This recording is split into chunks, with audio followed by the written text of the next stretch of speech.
Sveiki, poraidīti tautieši. Šovakar sēžam, skatāmies olimpiādi. Spēle ir Baltkrievija pret Zviedriem. Hokejs. Sēžam. Spēlējām CS šodien kaut kāds 8 stundas. Visiem ir pohas un visiem tādas lietas, raliņš. Un mēs izdomājām, ka šis taisīt jums pamācību.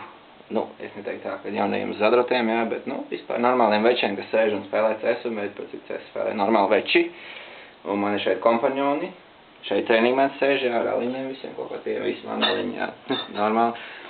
Operators ir Sparta, un lielais padomdevējs būs Joriks, ja jūs zināt tādu no CS community, tāds spēlētājs, normāls veids, arī mēs tur bieži iedzeram viņu kopā.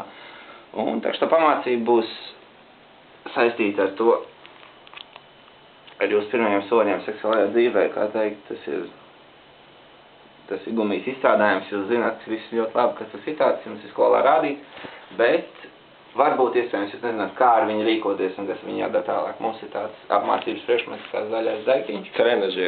Trenažieris. Un tālāk Joriks jums parādīs, kā viss notiekās. Tātad, sākumā ir jāatver šie lieliskā paciņa. Paciņa atverās vienkārši paņemot un atverot, jāizvelk. Jāpastās pareizi, no kuras puses viņu var vilkt. Obligāti jāizspiež šīs pimpukiņš, tā, lai ir, kur spermai iekļūt. Tad mēs uzliekam viņu uz uzbriedušā locekļa, uz savu, protams, uz partneri arī var, un spiežam zemāk.